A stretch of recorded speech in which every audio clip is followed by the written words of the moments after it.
so that was kind of the music that was going on in my house. It was my mom playing piano, and she was very symphonically oriented. Anything with Leonard Bernstein. So I was listening to, New York Philharmonic recordings. She loved Boston Symphony recordings with Munch. Had a lot of those around. A few, Reiner Chicago, Zell Cleveland recordings peppered in. So a lot of Toscanini with NBC Symphony. That was a big one that was around. So unbeknownst to me, I was hearing Bernstein in New York. So I was hearing Johnny Ware and William Vacchiano. I was hearing, Bozan and Gatala and all the Boston guys. I was hearing Harry Glantz. I was hearing, of course, Herseth in Chicago and Edelstein in Cleveland. So I had a lot of this stuff kind of swirling around me that was just kind of seeping into my consciousness. It wasn't anything that I was taking in other than by osmosis. I wasn't like, I want to be a trumpet player and therefore I'm going to listen to these guys. It was something I did, something I loved doing. Again, the music in the schools, I had a lot of support there. Um, that's one guy, Dick Wagner, as I mentioned before, was a big champion of mine. I mean, when I first started, when I was in first grade, by the time I was in third grade, he kind of leapfrogged me into the elementary group, even though I was like a year or two younger. And he was doing stuff with me and really very, very incredibly supportive. And that's really just, I keep coming back to that word that I had just some great educators back then that were really, kind of unsung heroes to me in my life that they, gave me this opportunity, really opened these doors me to a lot of stuff. But the main thing for me was that it was fun. It wasn't something that I was like being told what to do. It was just, I was choosing it. I was doing sports and all the other stuff any normal kid would be doing, but it happened to be that that was something that I really enjoyed doing and, spent a lot of time with. Now, and you and I have talked about this from time to time. The stuff you were doing at the beginning, I mean, you were playing diminished arpeggios and kind of going into the upper register fairly early, weren't you?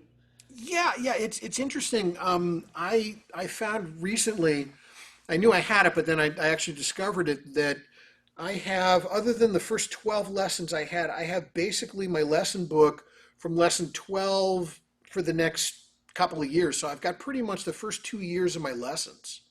And I've been looking at them a lot with this COVID-19 situation. It's given me a lot of time to kind of do some deep dives into some stuff I've always wanted to do. And one of the things was to really look at that and see what I was doing. And it's interesting that I started out playing a lot of long tones, easy lip slur stuff, um, a lot of scales, arpeggios, chromatics, but especially with the scales and arpeggios.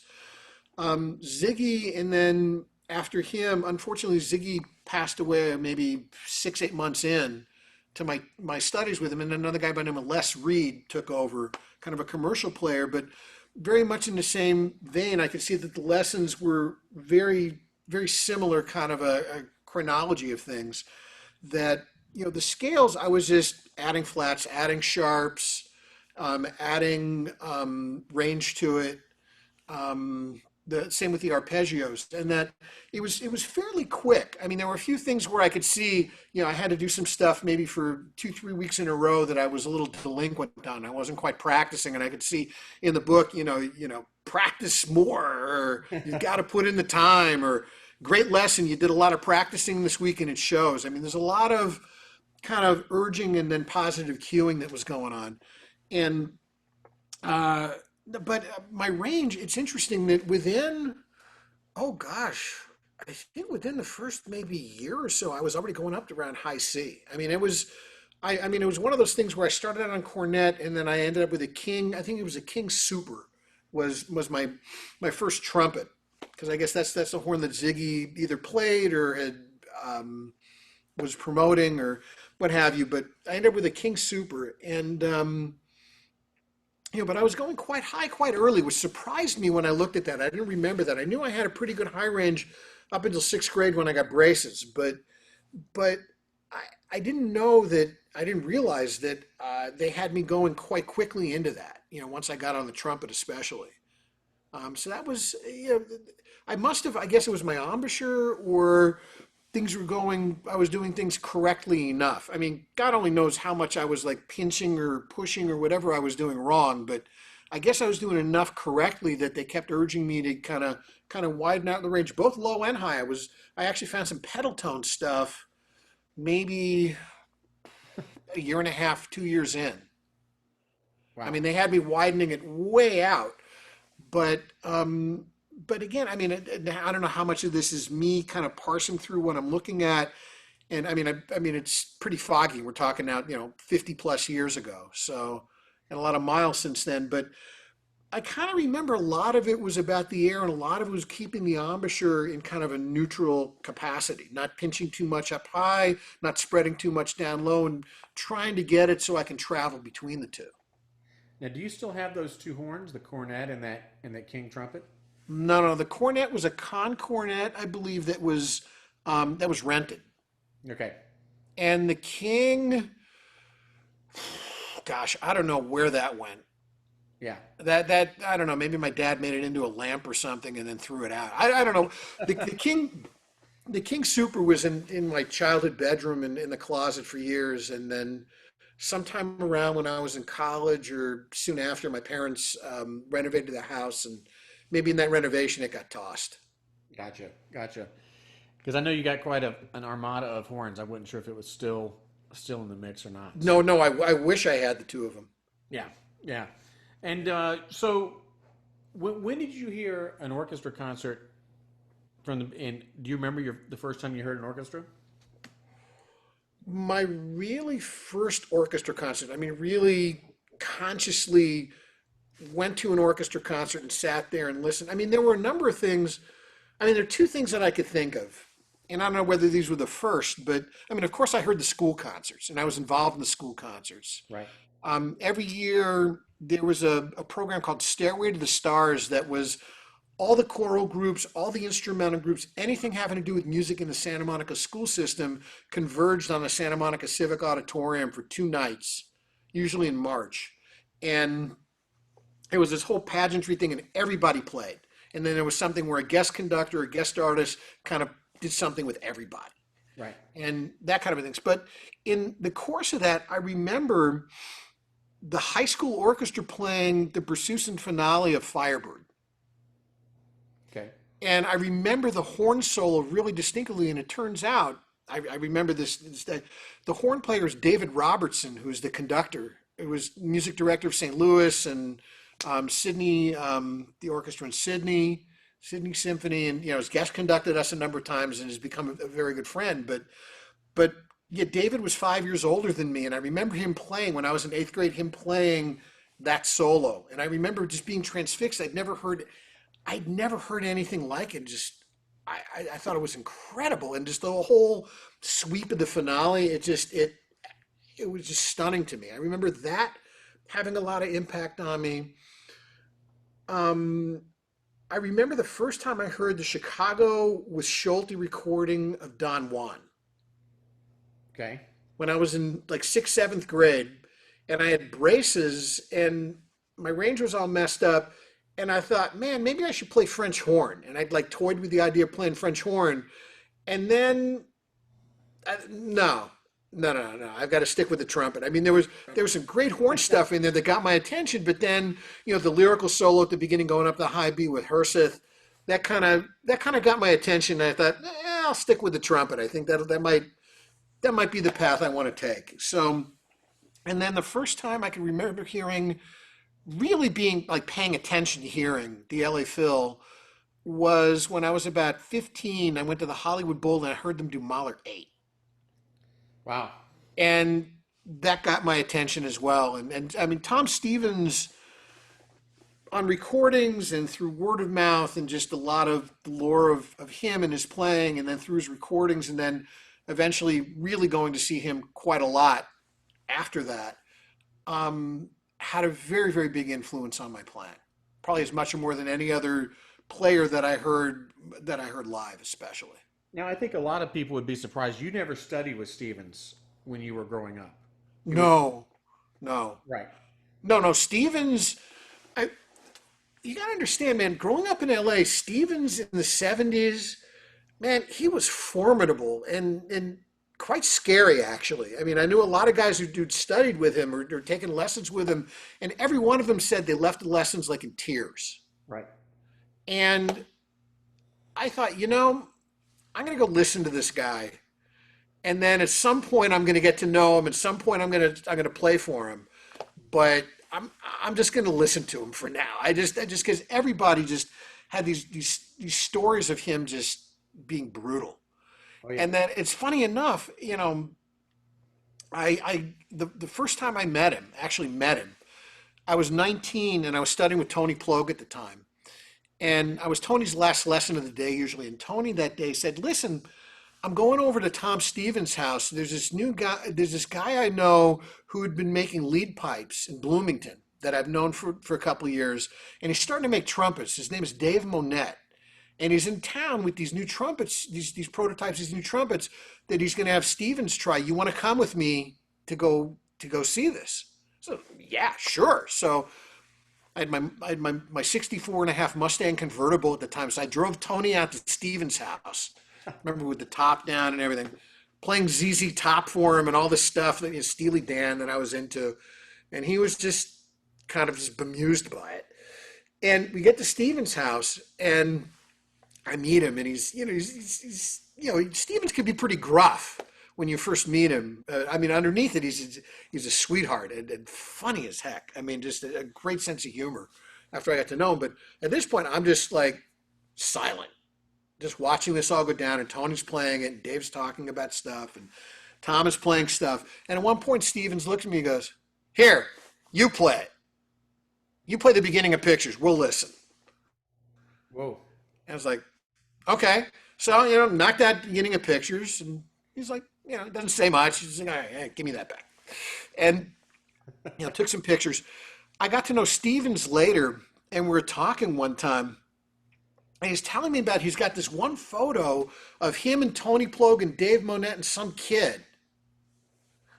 And I was like, "Really?" I said, his wife at the time took, I said, "Man, tell me what the kid looks like." He said, "Yeah, he's got this big, fro of hair, fro of black hair and mustache and kind of stubbly." I said, dude, that's me. Take a good look at it, man. That's me. Take away the mustache and the hair."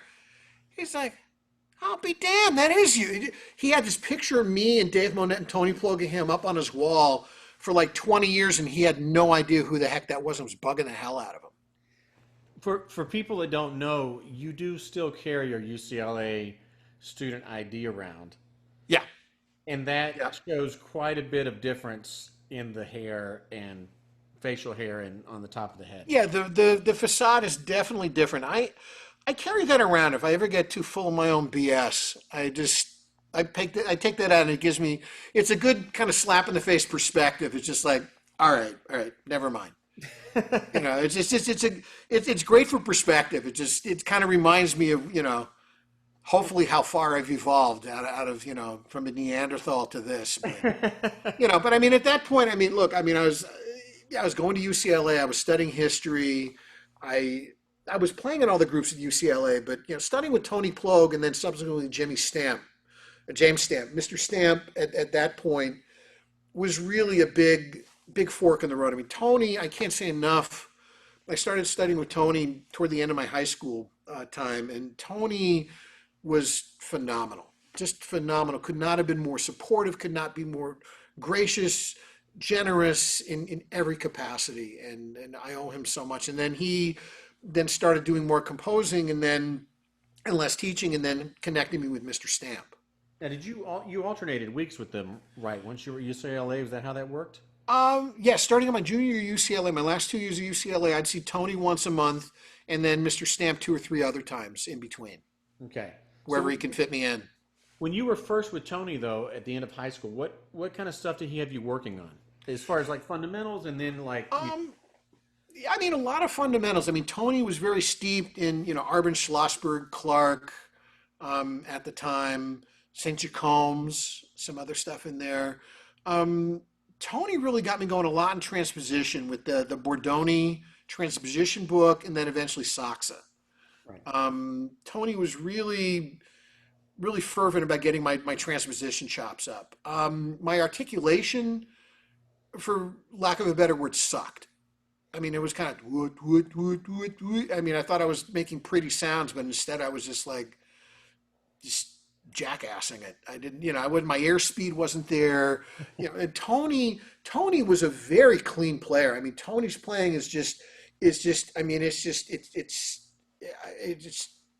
bang. I mean, Tony's response as some of the quickest response I've ever heard anybody have, and his control and his range of color and his range of dynamics was huge. I mean, he could play so soft and so loud and all over the horn. And that was all, then his technique, his finger technique. I mean, that was all stuff. I mean, I was, sitting there playing, my fingers way over here, and I was a mess. I mean, not a huge mess, but still, I need a little cleaning up. So Tony had me doing a lot of Clark studies, a lot of Arbin, a lot of Schlossberg. Eventually, with the fingers, he got me into Nagel speed studies, a lot of that kind of stuff. The stamp stuff, of course, was always nearby. Mostly, he wrote all that stuff out for me. Right. And I eventually got a book, but a lot of lyrical stuff. He was working with me. Then after we were done with the Bordoni, we ended up doing the Rochu's. I got it right here, the Rochu Trombone Etudes Book One, And you which were is doing always that in high school or in college or somewhere in else? college. In College. college, I started out with the Bordonis, and then once we got through the 24 of those and went on to Sachs, he threw me into pretty much a Rochu a week, Got and it. also having me read bass clef, which I couldn't read. I'd never studied piano, so Right. he thought, all right, you got to read bass clef. So I was playing them, reading them in bass clef, but on B flat trumpet and sometimes C trumpet as written as well. Did I tell you, by the way, the about when the first the recording of Tony playing Halsey Stevens and Hindemith and Oh all yeah, that, right? And so when I was in school, I saw him at a Summit Brass thing and got him to sign it. And then years later, when Facebook came out, I sent him the invitation and I mentioned this CD and how much of an impact it was.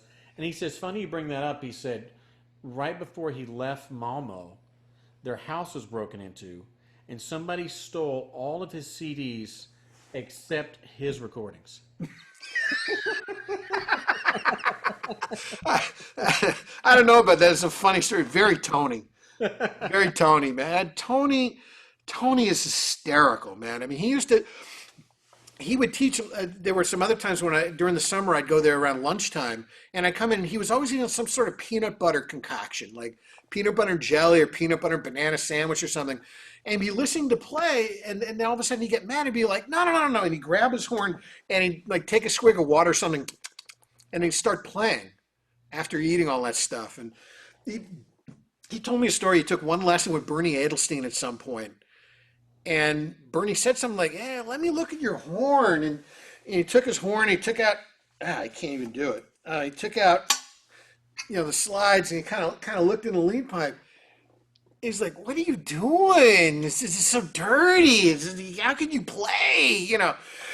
And he like blew he like evicted a family of five out of his horn. And Tony always talked about it. Bernie just leaned on him about how dirty his horn was, and then he's sitting there picking up peanut butter after eating peanut butter and playing. But no, Tony was a right, but Tony was always giving. I mean, I remember the first time I played concerto. I was learning concerto for orchestra. It wasn't in any excerpt book, and I hadn't become a prolific Xeroxer yet. And he wrote out all the big licks in concerto for orchestra for me.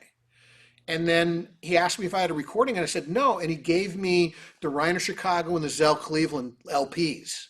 And he handed me the LPs. He's like, "Here, go listen to those." Wow. So, I mean, he was always so give, and I mean, every week, and I'd come back with LPs and they'd leave with others. And then he told me at one point, he said, "Look, go to Tower Records and get everything you can find of Zell Cleveland and Chicago Reiner. And any French music with Munch Boston. Go." And I just went and I just bought. I mean, back then it was like bargain bin stuff too. It was cheap, and I just bought. I came out with stacks of records of all that stuff, and I just, I mean, I wasn't at a conservatory. I was at UCLA. I wasn't a music major. I got a history degree, but I was doing all the playing. But with Tony, I just immersed in all this stuff. And it was just eye-opening. It was the first time I heard Concerto for Orchestra, Miraculous Mandarin, Janacek Sinfonietta, all sorts of Hinnemann, Mattister, Mahler, Mahler symphonies, Bruckner symphonies, Strauss, all the big Strauss tone poems. I heard Alpine Symphony. I'd never even heard of this stuff. I Yeah. mean, I knew some of it existed, but I'll give you an example. I was such a dumbass. I was playing in a group, and I remember there were two orchestras: YMF Debut Orchestra and American Youth Symphony in L.A., which had a lot of the top university guys, which guys just out of school. And I remember with Craig Harr, is a wonderful trumpet player and a fabulous drummer as well, just great musicians. Comes from a family of terrific musicians. His brother Bert plays associate principal clarinet in L.A. now. Was principal in Minnesota, but Craig was playing principal and I was playing second. And I remember seeing Ravel Piano Concerto on there and saying to Craig, it's like, man, that's got a great first part. I bet the second part is really good on that too. Yeah, I mean, I had no idea the Ravel Piano Concerto had one guy. And he's like, dude, sorry to break it to you, but it's only one dude. It's like, oh, well, then I'll enjoy listening to him play. And, I remember him nailing it. But it was just eye-opening. Just I was kind of immersing myself in, getting, diving in just headfirst into the deep end with all of this stuff. And then, and so at the same time, you're seeing Stamp, then it comes to 2 or 3 times a week. Can you talk about that? 'Cause that would have been, when would that have been? Like the last couple of years of his life, right? Pretty close to that was not that was like 82, 83, and he passed away in 85. So yeah. And he was teaching out of his house in Garden Grove. I remember going to his house and he would teach. He had an upright piano and kind of a dinette area next to his kitchen. Yeah. And that's where he would do the lessons. He would sit at the piano the whole time. And I always went there and he warmed me up. And then we would go into other things. And a lot of times the lessons for me were about an hour and a half long. We'd warm up for maybe about a half an hour going through his stuff, and then there'd be 45 minutes to an hour of all sorts of other things, which I found out later when talking with Malcolm McNabb and Mike Zonshine. They're putting together a thing about Mr. Stamp, and I was talking about the things that I was doing, and I played a number of Charlet etudes for him. I played some Biche etudes for him, and I played some standard rep. I played Haydn Hummel for him. I played a lot of excerpts for him, and they looked at me and they were like, "What?" Because I guess he never worked on excerpts with people, and I guess it's what I brought him, and yeah, I mean, I was very fortunate that he worked with me on that stuff. But the time with Stamp for me, it's kind of a genesis moment. It's almost like there's before I saw him, and there's everything that's happened since. I mean, it really was one of those moments, one of those forks in the road where I took that turn and just I've been on that path ever since. And the things he was able to impart and the knowledge base, his manner of just creative problem solving was stunning. I mean, he was a genius at creative problem solving. I also watched some other people's lessons and saw that the language he used and the way he solved issues could be completely different depending who the person was. His language was completely different, with the end goal being the absolutely identical thing. Wow. Do you remember anything specific that like you had a breakthrough on with him, or how some of that happened? A lot of my stuff with him really piggybacked. I mean, Tony had studied with Stamp and was very much immersed in that whole philosophy to begin with. So it really wasn't anything other than just an extension of what I was already hearing from Tony. But with Stamp, I guess the best thing I could describe it, really getting my buzz to get kind of a fullness to it. Here, I'll just kind of do it. Just getting my buzz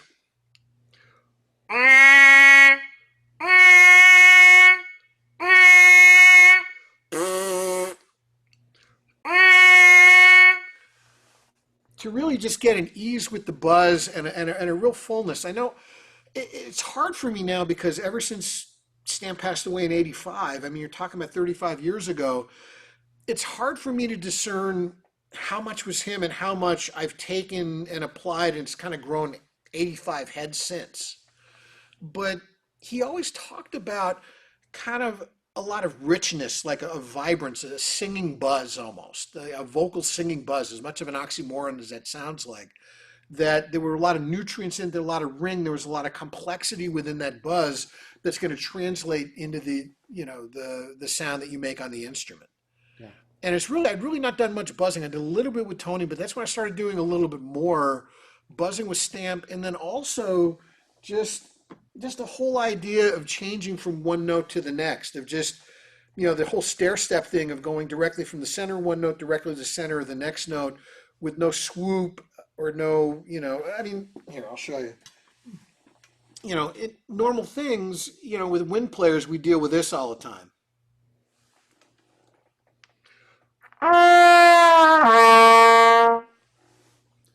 We leave a note too soon and we anticipate the downward motion and the note kind of sags. And that all has to do with the airspeed and really continuance and making sure to complete the note.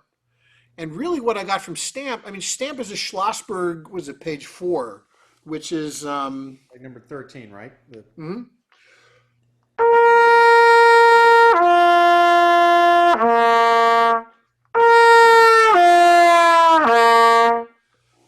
So Stamp, being a student of Schlossberg, and when he was coming back from his heart attack in the 50s, I think 54, he devised that do dee dee do dee dum. The whole idea of having to go up and increase the airspeed. You're training your air then as you go back down through the C to the G, and subsequently the G to the A, back down to the G and to the C. You're basically training your air to complete the note and have that kind of forward sort of propulsion. So it's one and the same.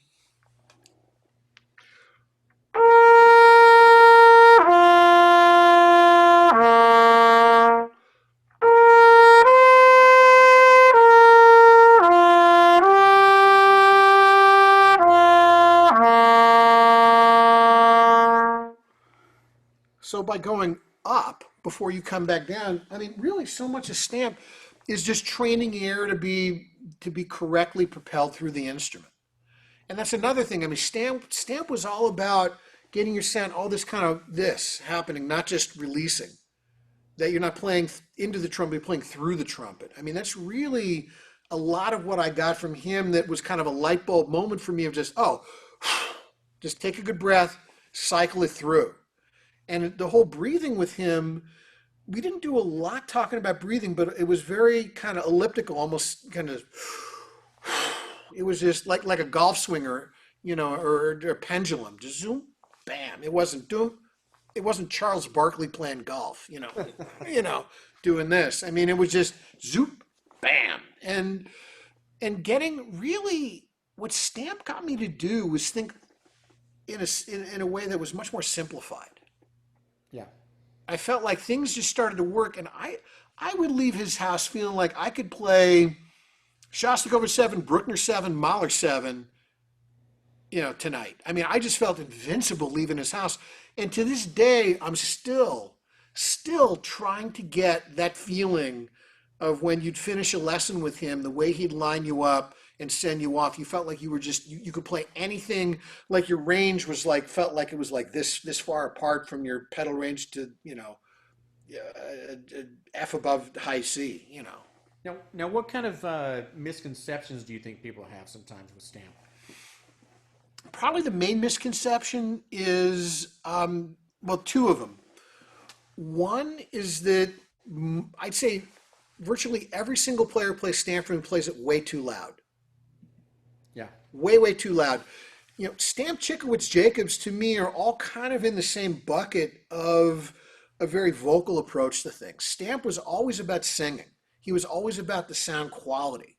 He wasn't about, and he felt like from the correct air and from that correct quality, you can then expand out. But it was really just as little effort as necessary to make things happen properly. So there was always that ratio of work less, get more, and he was constantly trying to move that out further for you. And it was all about efficiency and balance and equilibrium in your posture, your buzz, your air, and the way things move through the instrument. And that really, that you don't overblow it. It's very just kind of, it's just easy. And the more you can get it so that everything, like playing the notes on the keyboard, that you're in one note and then you're directly into the next. So he played a lot of stuff and that you had it in your ear to try to imitate the piano.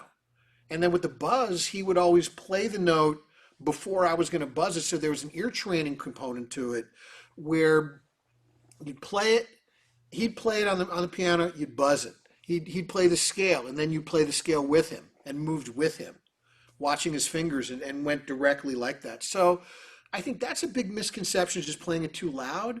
And the other misconception is that it's difficult given that the warm-up book was pretty much what that came from was a series of seminars that he did in Switzerland with Jean-Pierre Mattez and the Editions BIM guys early on, and that they just were guys writing it down, and Stamp signed off on the book, but there's no dialogue in the book.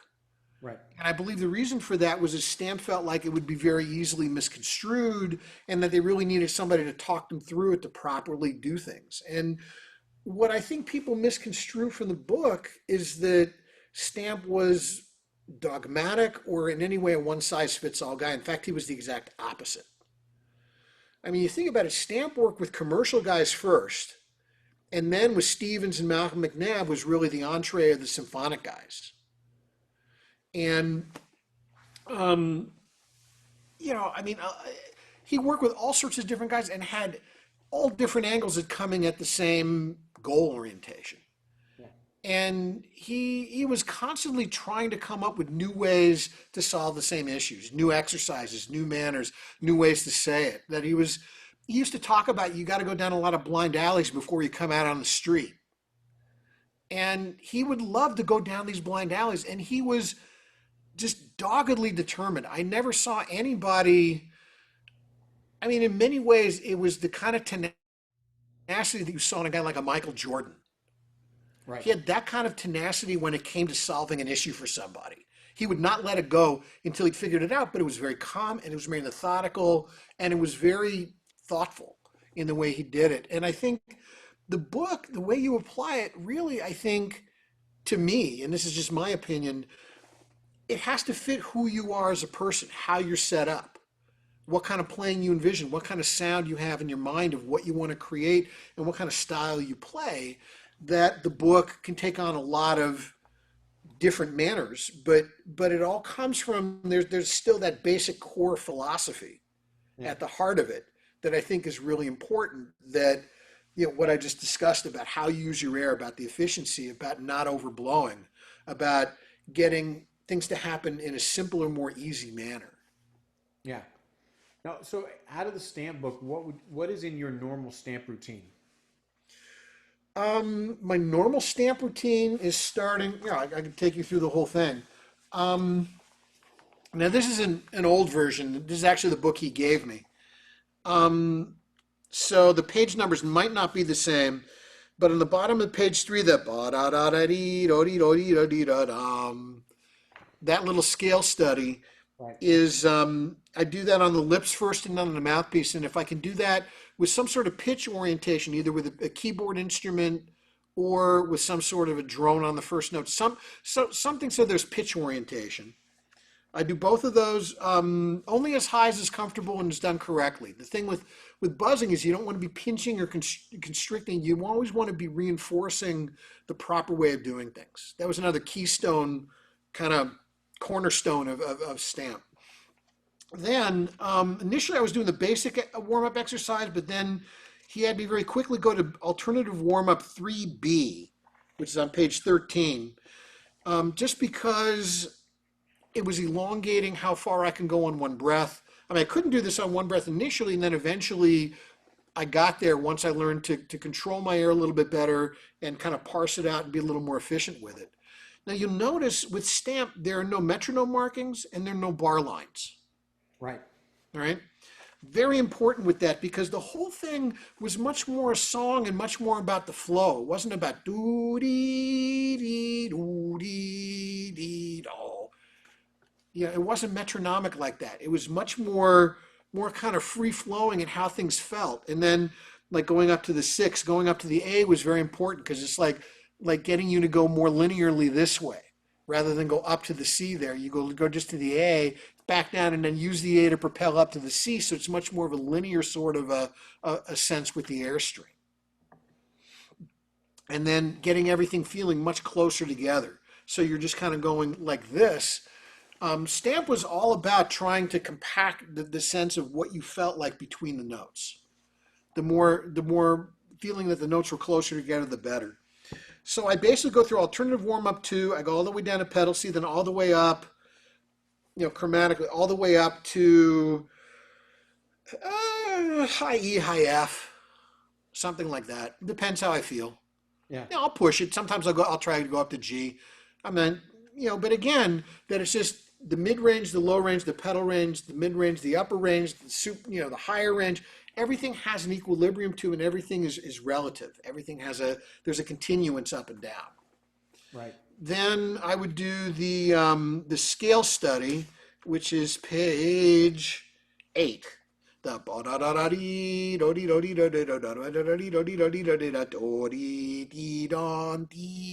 that one. Really making sure that the eights before the dotted quarters, I give a lot of substance to it. And again, trying to see how long I can go on one breath, never getting to the the end of your breath kind of feeling. If this book is the end of my breath, I go maybe to there. I'd never go to there. Stamp always wanted you leaving it here. Better to take a breath here, continue, and reinforce the proper way of breathing and tone production rather than to get to the end of your capacity or even close to it and adding in any sort of tension.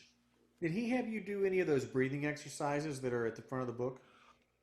A little, but not a lot. Yeah. A little, but not a lot. But I'm a big proponent, as he was, that if it works, do it. If it helps, do it. If it doesn't, don't. Right. I mean, I call that great moments in teaching. And like, if it doesn't work, don't do it. If it works, do it. I mean, it's just, you got to figure out, and everybody's a little different. So if it works, great. The next thing I do was page 6 with the beam, bee, dee, dee, beep, bee, da, dum. And then I've actually since added dum, ba, da, dum, bum, ba, da, ding, to kind of go down and then come back up those. Right. And I do that down to pedal C, and then all the way up to high D, and then back down at the end. Again, I'm just stretching it out. I'm starting from mid-range, and I'm just kind of adding, the bottom and top. Next thing he would have me do would be page 25, which is scale velocity. This bum, bum, ba-da-ba-da-bum, bum, bum, ba-da-ba-da-ba-da-ba-da-bum. And he had me doing this a little on the softer side, and not too short, but that bum, bum, ba-da-ba-da-bum, that those first notes, I was really setting them. Basically what you're doing is you're setting the root, bum, bum, and then the first root, ba-da-ba-da-bum, and then bum, bum, ba-da-ba-da-ba-da-ba-da-ba-da-ba, the first octave, then the upper note, bum, bum, the upper third, be-da-ba-da-bum, then bum, bum, and then be-da-ba-da-ba-da-ba-da-ba-da-ba-da-ba-da-ba-da-ba, then the whole octave. And the idea is that you're going, that you're getting your response on that first note and the carry, that kind of forward carry in the back end of the air. That you're not going, you're going, so that first third is just boom, like this. It's not this. Then the first octave is like that as well. So the whole idea of staying down as you go up, and then the upper octave, bum, bum, be-da-ba-da-bum, stay up as you're coming back down, to keep everything within, all those slots hitting like the notes on the keyboard with that kind of centering and that kind of stability. Is that sort of where in your book there's the setting? I mean The timing drills. the timing drills. That's kind of a spin Qua- on that? Quasi spin on that. Spin on something I'd heard about Schlossberg and something Tony Plogue had showed me. And what Tony Plogue had shown me actually was very similar to that, because he was getting ticked off that my response wasn't quick enough. So it was just kind of going bum, bum, bum, bum, bum, bim, bim, bum, bum, bum, stuff like that. Just like picking stuff off and getting it so my airspeed could get, it wasn't all coming from the articulation. It was coming much more from the airspeed in conjunction with the articulation. Yeah. And really getting that timing and that quickness. Yeah. Because I was going, do it, do it, do it, do it. I had like the slowest tongue west of the Mississippi. I mean, it was hideous. I was going, do it, do it, do it, do it. So it was like, da, da, da, da, da. Getting me to to not think about the tongue so much as the air and the quickness of the air and let the tongue be very facile and kind of ride the air more. Right. So in some ways, this was kind of in conjunction with that. Then the next thing would be the note bending. I do the whole page of the note bending. Mm-hmm. Next thing after the note bending would be the trill exercise on the previous page, page 20. Now, Stamp would have me do that. he had you do that because I thought you Oh, mentioned, yeah. and Tony did that too a lot, right? Oh, yeah. Yeah, that's very, very Tony. That kind of buddy, buddy, buddy, buddy, buddy, buddy, buddy, buddy, buddy, buddy, buddy, buddy, buddy, buddy, buddy, buddy. Yeah, Tony was always doing that kind of stuff. That was, I mean, he could race around the horn like nobody's business. Yeah. Yeah. Super clear. Then Stamp would have me do the top of that page, that bobby, ba-da-dee, ba-da-dee, that kind of bugle thing. Right. Bobby, oh-wee, oh-wee, oh-wee, kind of getting the air in the tongue position, helping the air like a singer would, Right. to do very, very quick changing. Then the supplemental study, page 22, I would do a lot of those. And what those are is basically the first couple of bars of each is kind of setting up where the air needs to be. And then everything just kind of floats in and out of that. So it's like set up your face for the right feel, then go. Yeah. And then, again, you're starting out relatively, mid-range, and you're just kind of going like this, which is very Stamped. Just like get the middle range, what's happening right, start from strength, and then spread it out so that you're taking that strength and you're taking it into these other arenas. And then, let's see, what else? Oh, also the staccato control, page 29. Okay. That was another Stamp fave. Now, with the staccato control as well as the scale thing we did back on page 8, Mm-hmm. Stamp always said that, music doesn't always start on the tonic of the key or the root of the key. So what he would do is he would just call out a key, and you had to play this in that key or page 8 in that key. And you could be starting on the 4th, you could be starting on the 6th, you could be starting on the 2nd. I mean, he would just call stuff out and try to stump you.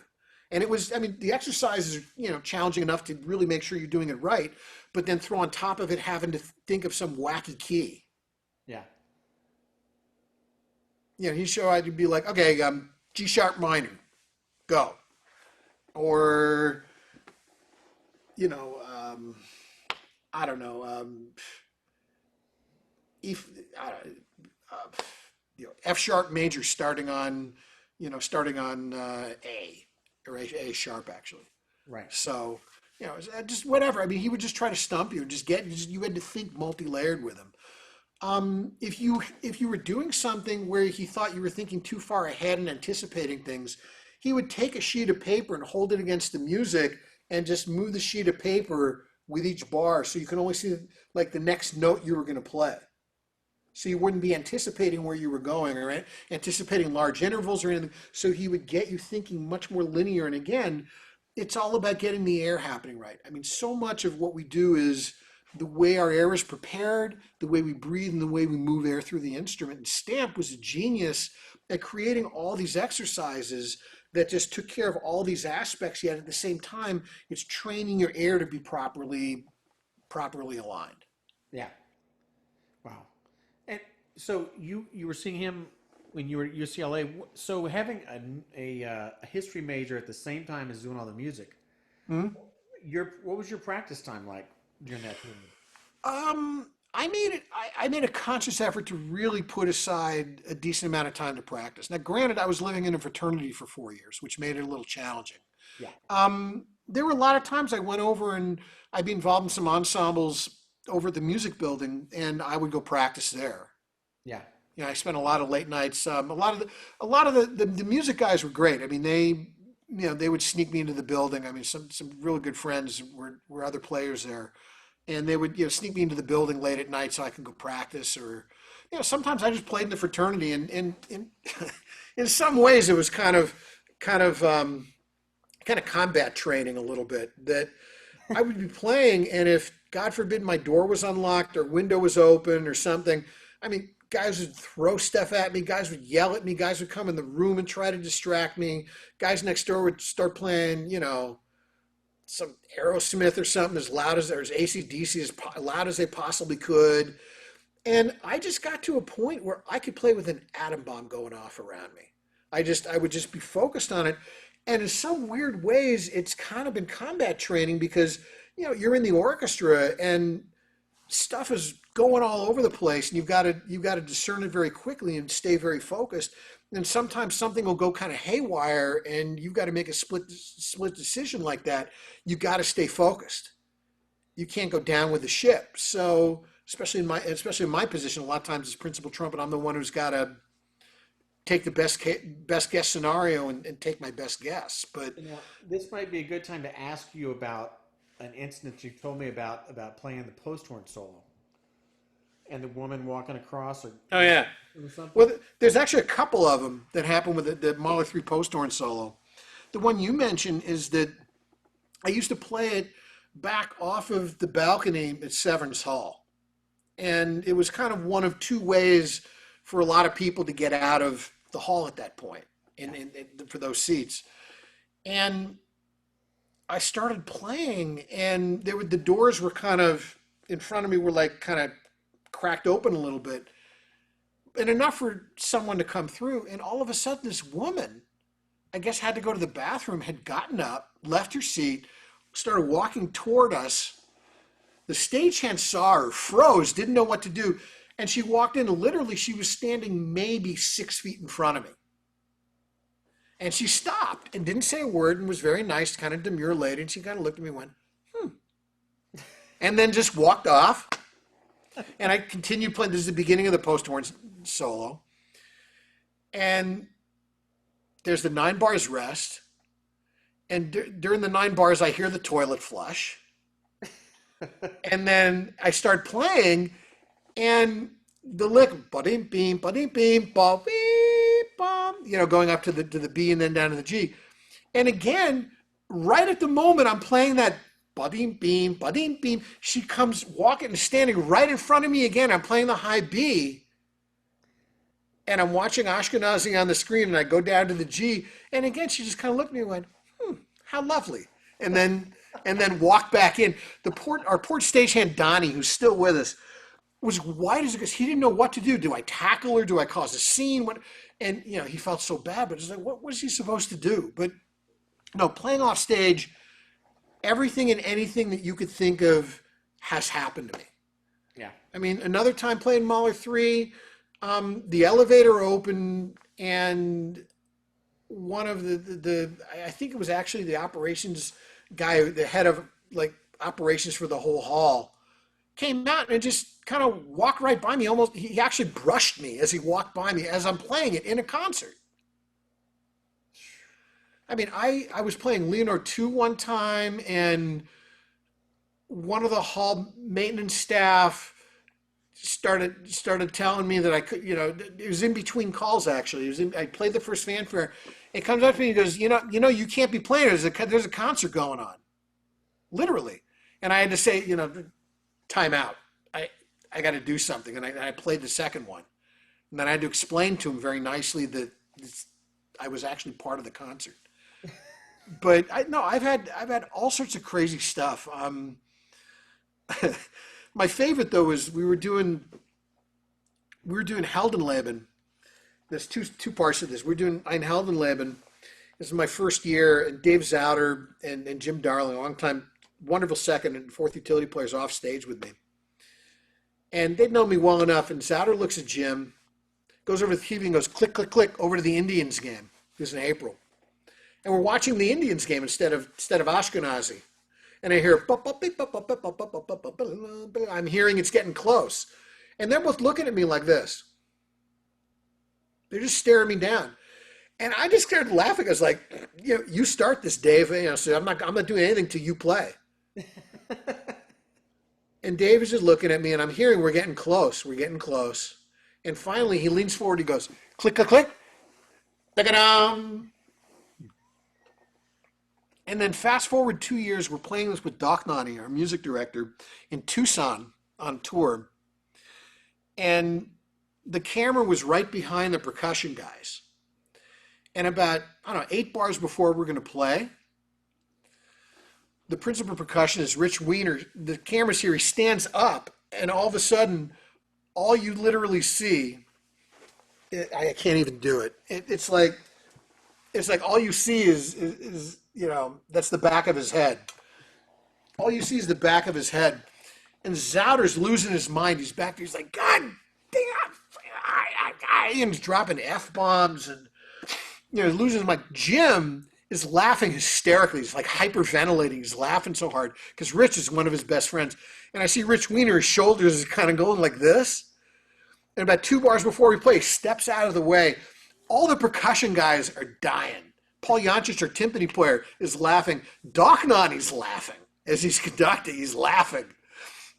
Zauder came in, was probably the loudest, like 3 notes I've ever heard in my life. The "Bagadam" is his concert B flats when he came in, were like the loudest, most seriously articulated notes I've ever heard in my life.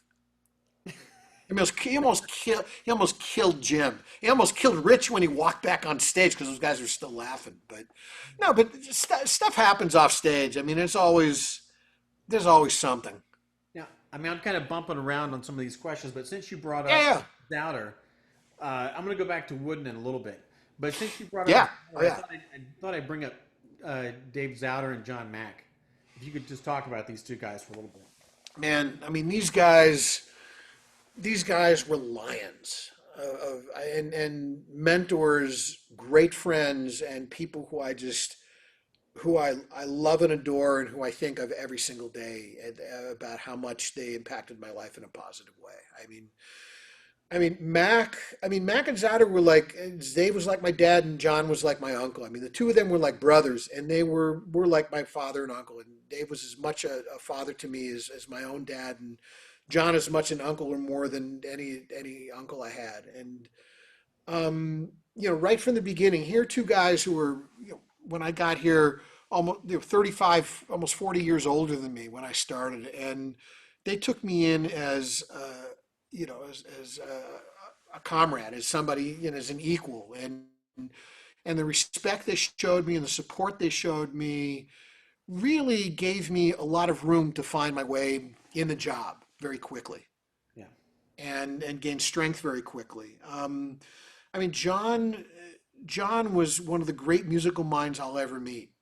He was a student of the craft to his last breath, and we would have these Talmudic discussions about vibrato, about just he would hear something I would do in the concert. He'd call me later and he'd be like, Michael, you did blah blah blah blah blah in this phrase, and he's singing to me. He's like, you spun the phrase this way and that, and tell me about why you did that and what you were thinking, and it wasn't an inquisitive way like, hey, what are you doing? It was like, hey, what were you doing? That was something really. I really like what you did. Tell me what you're doing. I want to know why and how, and I want to probe this. And he was always seeking. He was always searching. Was he a And Tabitha student? Am I right about yeah, that? yeah, yeah. Mac was a Tabito student. So he talked a lot about Tabito. He talked a lot about his own father, who was a minister and also a fellow ham radio operator with me. There's another thing that he liked, that I was a ham radio operator like his dad. And, John would talk to me all night if he could, about all sorts of things and music and his father and Tabito and his experiences and Zell and the artists he would work with. And it was just it was a whole education and an executive MBA course in and of itself, hanging out with John. And Zauder, the same. I mean, to have a guy sitting next to me who'd sat next to Bernie for 28 years and who was an incredible player, an incredible musician, incredible thinker, and an incredible humanitarian, and somebody who, he could have very easily turned to me every 3 seconds and said, no, no, no, no, no, do it like this. But he gave me a lot of room. I mean, it's not to say that, like kind of like a father and son relationship. I mean, we got in some battles here and there. But the thing is that anytime we disagreed, it was never malicious. It was always, I know that sounds crazy, but it was always with love. Yeah. And I always felt, even when he'd get pissed off at me because I wasn't articulating something hard enough, or I wasn't playing it short enough for him, or whatever he wanted to do, that I always knew that in the end we'd find a way through, and that he had great respect for what I did, and that, I also had tremendous respect for these guys. I mean, these guys were hired by Zell. They've been doing it at a high, high level for a very long time, and the last thing I wanted to do was do anything that would, in any way not show my complete respect for them and for the history and the tradition of what they did and why they did it. So I came in very inquisitive and listening and asking a heck of a lot more than I ever said, hey, let's try this. I And mean, for a lot of people watching that are younger, they might not know Dave Zauder's story. If you could just give even a little bit of that. yeah. Yeah, David Zauder was born in Krakow, Poland, and when he was 13, like all the Jewish people of Krakow, he was herded into the Krakow ghetto, and and then in 1943, when they were liquidating the Krakow ghetto, he was sent to what was basically I forget Sobibor or whatever the work camp that the Schindler's List people came out that Schindler got his people out of. Um, and then Dave eventually, after that work camp, ended up at Auschwitz. And then when Auschwitz was liberated, he came to this country to some relatives in Detroit. I think initially maybe New Jersey and then Detroit, but I know he had relatives in New Jersey and Detroit, and he was in Detroit. And then while he was in Detroit, he was connected with Leonard B. Smith, the great cornet soloist, and who was running the Detroit Municipal Band at the time. And Leonard Smith took a great liking to Dave, and that's how he started cornet. And that's how he was trained as a cornet player, not as a trumpet player, mostly as a cornet player who also happened to play trumpet. And he took to that very, very well. And he played with the Boston Pops for a very long time, a number of years before getting the job in Cleveland. Yeah. And he was hired really from the beginning. He was hired as a cornet specialist. He was principal cornet. Yeah.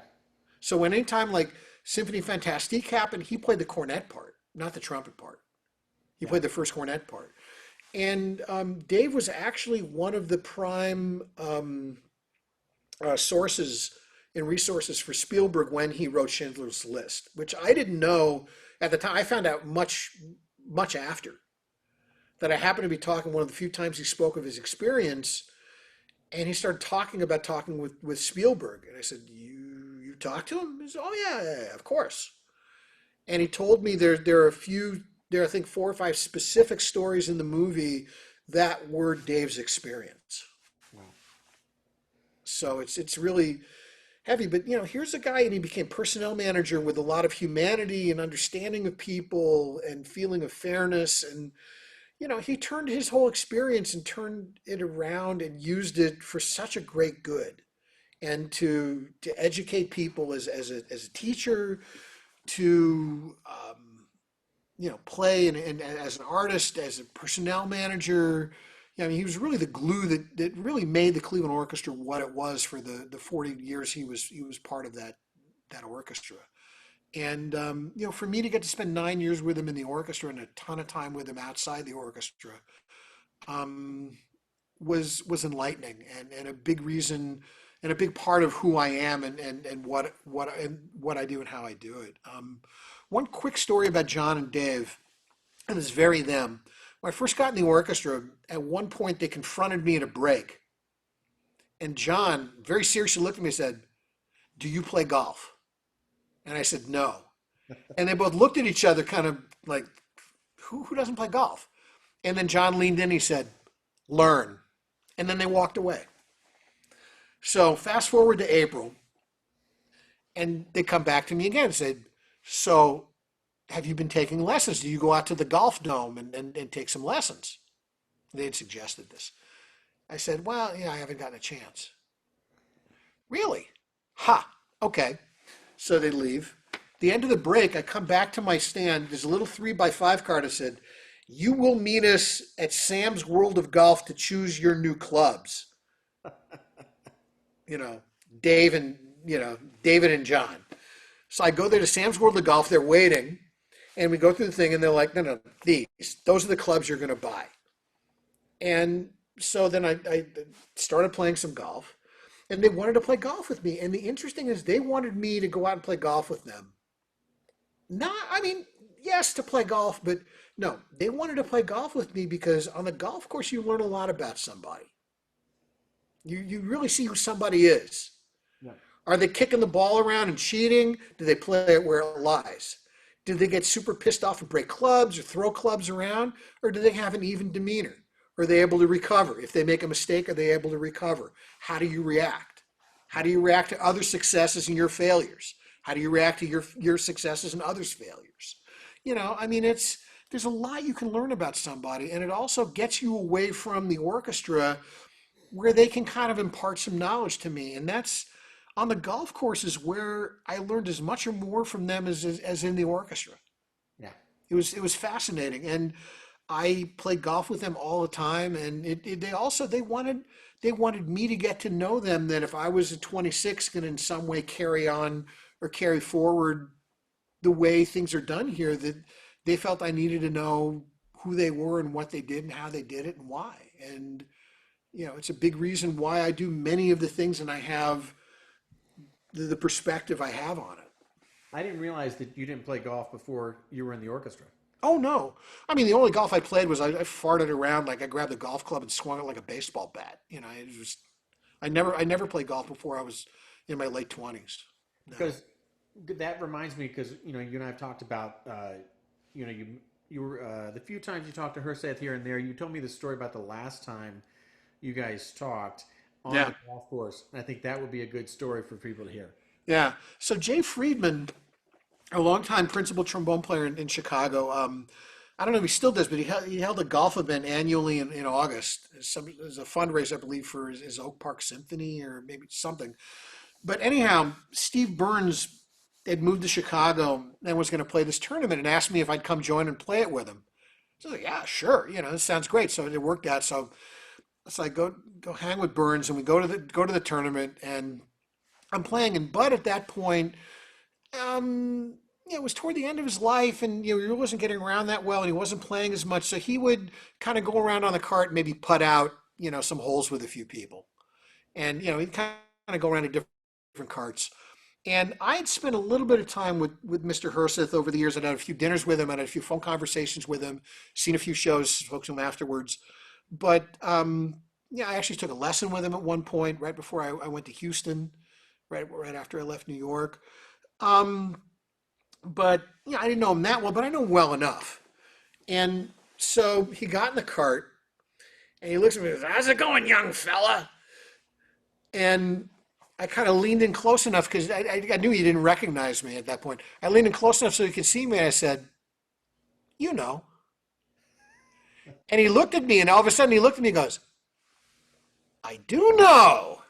How's things in Cleveland? How's things going? Yeah, I heard you're doing all right. I heard your, Mahler six on the radio, a few months ago sounded great. He couldn't have been nicer, but it was just funny. I don't know why I felt the need to, put him on the spot like that, but it's just kind of funny. And he thought it was funny, and he rode around with me for the next 4 or 5 holes, and had a really great conversation with him. And that was the last time I interacted with him, and I'm very, very thankful I had that really, really nice interaction with him that way.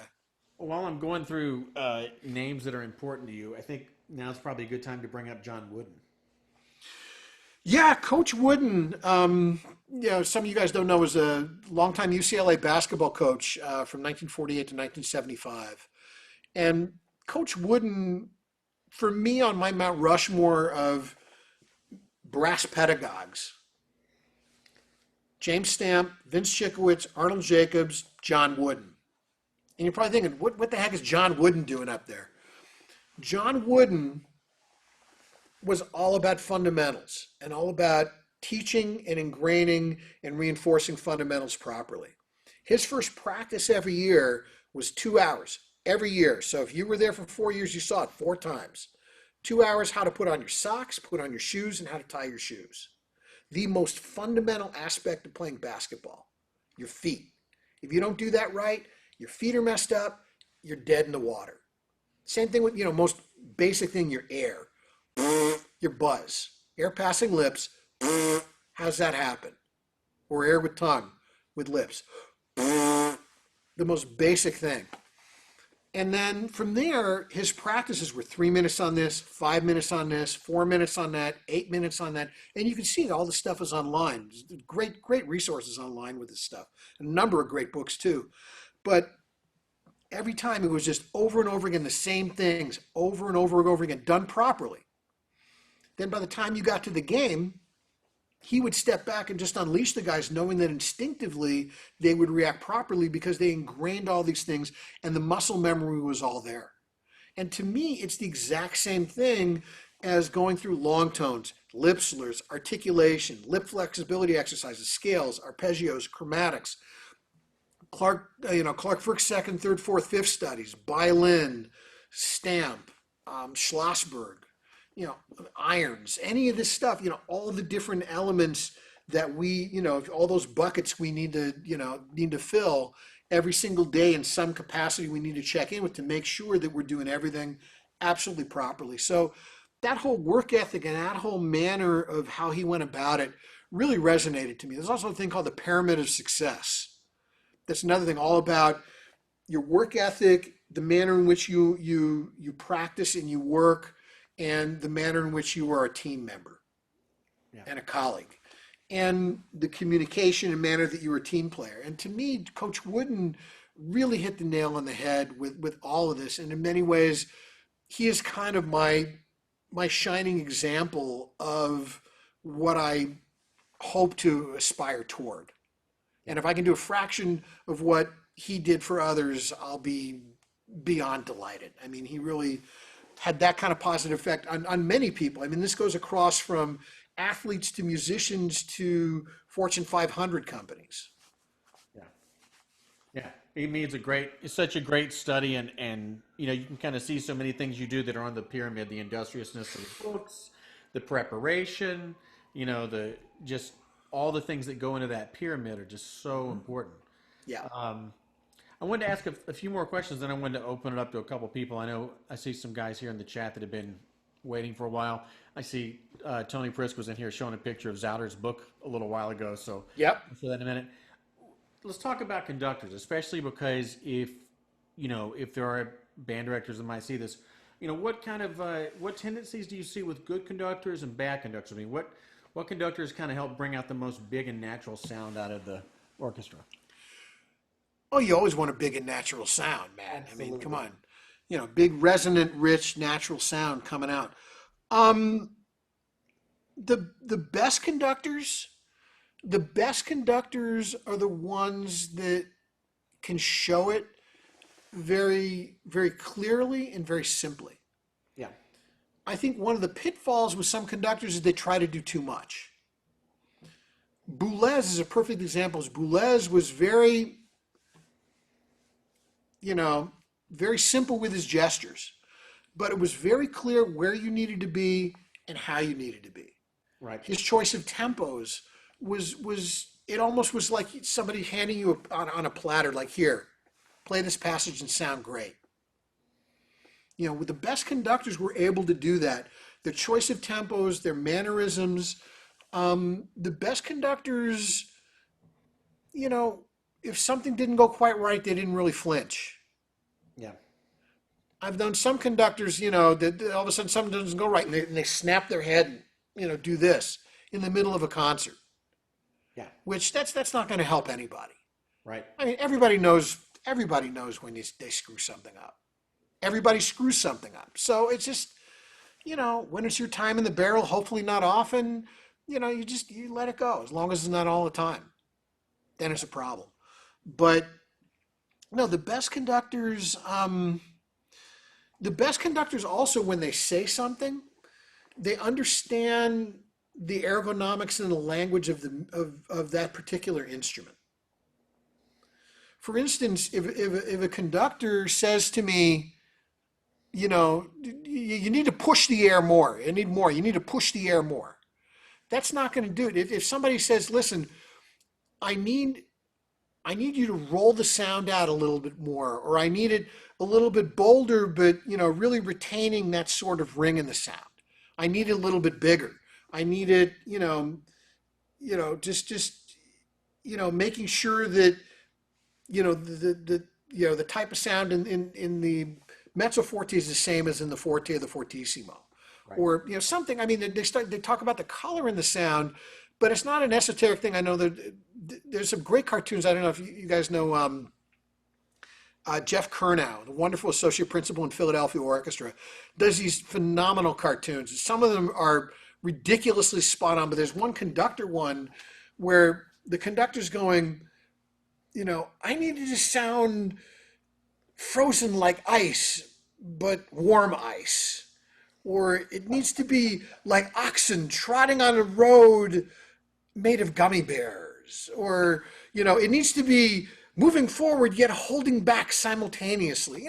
And those are exact quotes of, I mean, not the gummy bear thing, but I've heard guys say stuff like that. And it's just, in fact, a lot of us, I give Karen all sorts of, and in fact, I'm not going to tell you which ones, but some of them have come into some of his cartoons. He's used them. The few here and there, he's made like little kind of offshoots, tangents of them. But it's true to life. I mean, it's just, say stuff that's meaningful. My wife calls it news you can use. I mean, as a conductor, if you're conducting, first of all, if you've got a good ensemble, trust the players. And if your ensemble's not that great, trust your players. I think Tony's holding the cartoon. I can't see it. Hold on, let me get. There, let me get there. Yeah. Let's see. I can unmute. Yeah, Tony, can you show it? It's the one I inspired. He always Yeah. frames them and gives them to people. If you inspire something. So. Yeah. No, that's beautiful, man. No. Jeff's stuff is nothing short of just absolute genius. Just great stuff. But it's the kind of thing where you just, if you're going to say something, have it be meaningful, have it be purposeful. With kids, give them the room to fail. Give them the room to try things. But at the same time, give them information that's going to inspire them and get them enjoying it, keep enjoying it, and showing that they can make progress even if it's in the smallest amount. Yeah. And I think just keeping it positive. I mean, no one, I was very lucky that, and I'm going to name them. I mean, Sherman Plepler, Dick Wagnon, Chris Schwabe, Jim Heil, especially Jerry Anderson in high school, orchestra and band directors. I mean, these guys were really very nurturing and very giving. And I mean, they would lean on you if you screwed around. And I screwed around and they'd take me aside and they'd put me in the woodshed. They'd lean on me. But, they'd never do it in a malicious way publicly. It was always, they would put people on the spot and they made it that there was a certain bar, that there was a certain expectation of what was acceptable and what was not acceptable behavior, and that what was acceptable and what was needed in those classes and in those rehearsals as far as the preparation and what responsibilities you needed to take. And then, from there, they showed how it was a lot more fun when you had your act together than if you didn't. Yeah. Actually, and Tony Marty just texted me. He wanted me to ask you about players of an older generation and kind of what you hear now with younger players.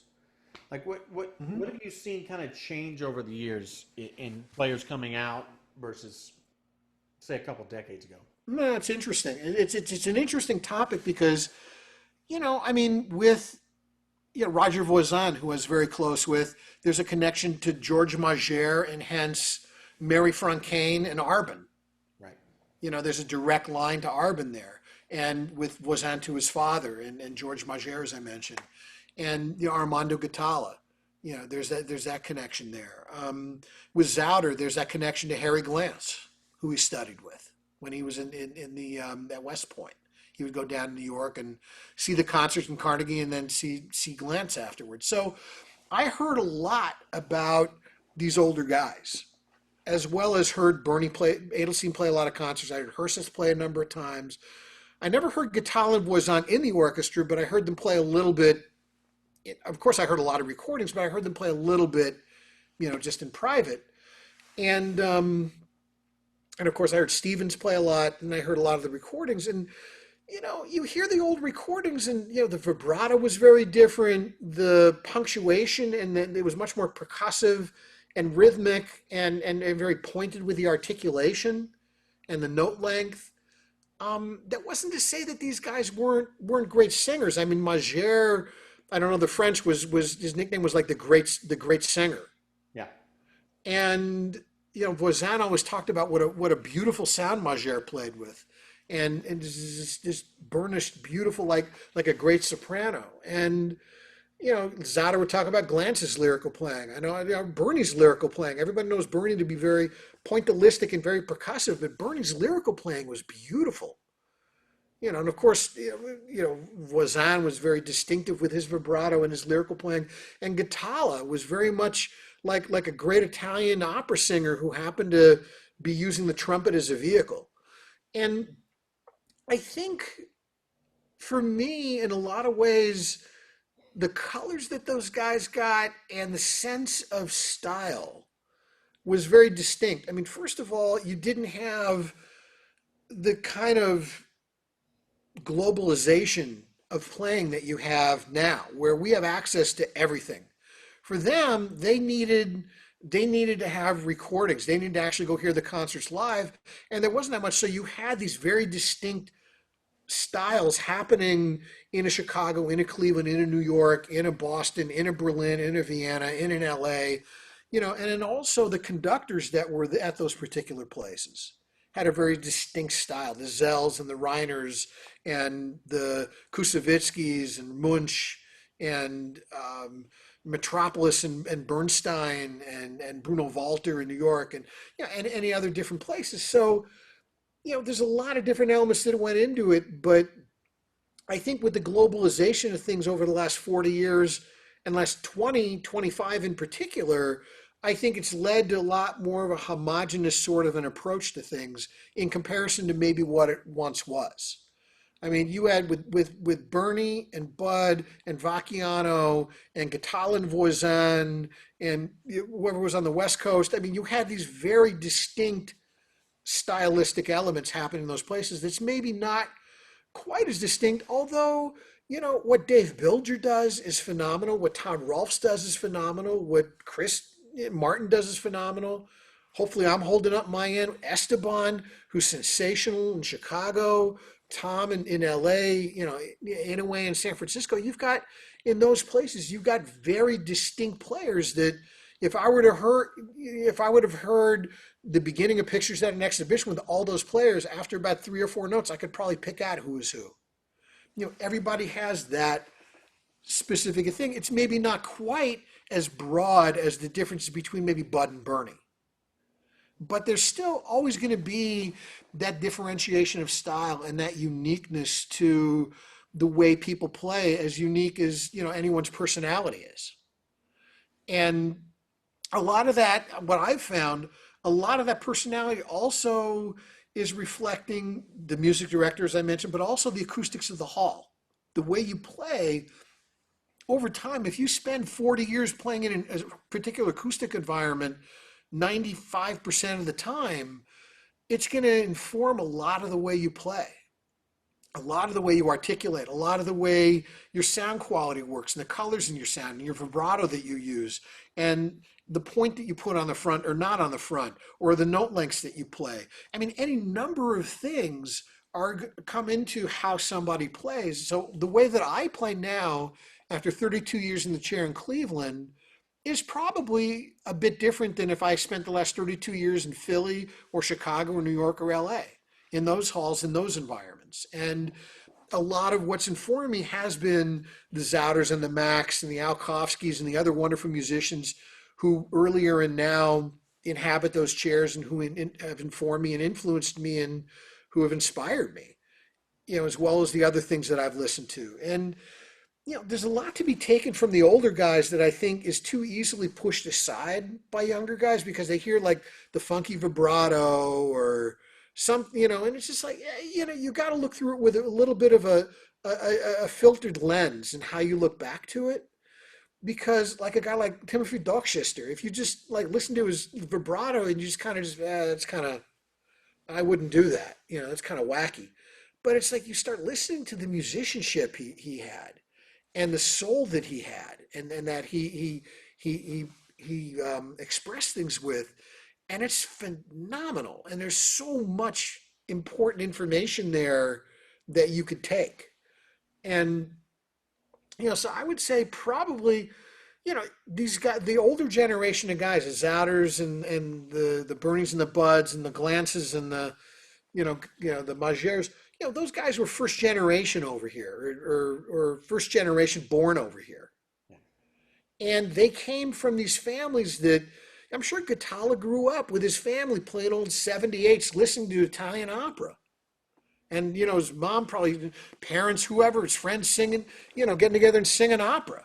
So he grew up with that. And, the whole thing with the language and the exposure to that. So a lot of these older guys, it was kind of, that style was ingrained. What I find now is that guys coming in my orchestra, not necessarily trumpet players, but guys coming in the orchestra now are probably technically better players than their predecessor, but their ensemble skills and especially their understanding, their inherent understanding of style is not nearly as comprehensive as the older guys. The older guys, there was just a sense about the way they played a particular composer, a particular phrase, a particular element of something that the younger guys are a little bit behind the curve on.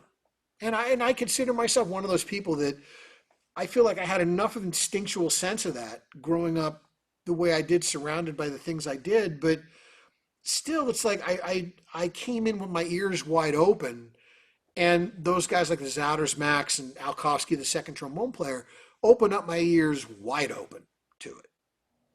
Do you feel like some of that is the way that students acquire listening now? Like, in other words, people listen on YouTube. There's sometimes too many choices. It causes people maybe to seek things out in a different way. Whereas, like, you and even me, we had to go to record stores or CD stores and get a specific